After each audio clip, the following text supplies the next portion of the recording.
Огревното дрво, како и палењето огнови и отпад на отворено се најголеми загадувачи на амбиенталниот воздух во Струмица. Ова го покажале анализите на акредитираната лабораторија Амбикон при Штипскиот универзитет. Загадувањето од согорување биомаса учествува со 35% во вкупното загадување, а во зимскиот период ги надминува и дозволените граници.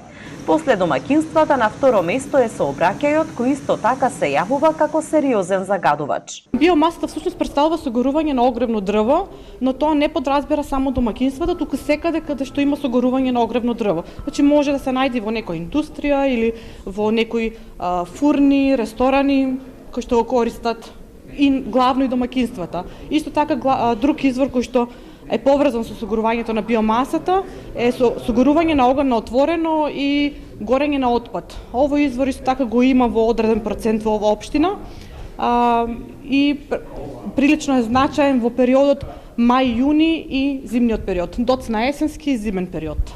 Мерење на загадувањето имало уште во 4 општини во државата.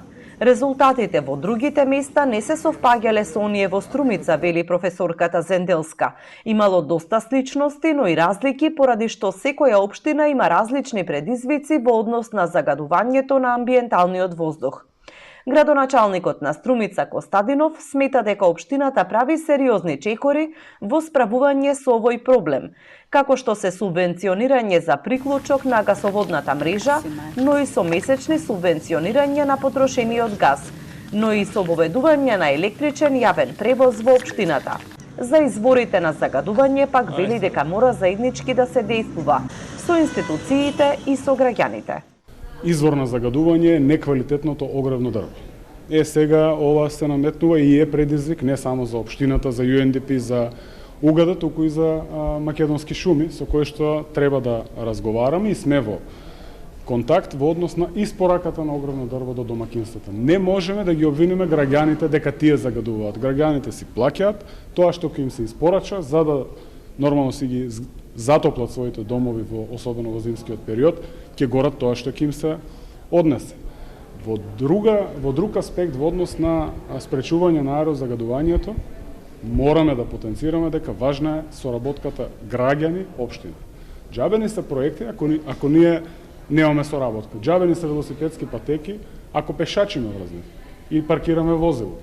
Џабени е јавен превоз ако автобусите возат празни. Штипскиот универзитет мерењето го направил во траење од 1 година, од март 2023 до март-април 2024 година. Собрале 190 примероци за анализа, а ги земале на секој втор ден. Се анализирала една мерна станица во Струмица, што ја поставиле до постојната на Министерството за животна средина.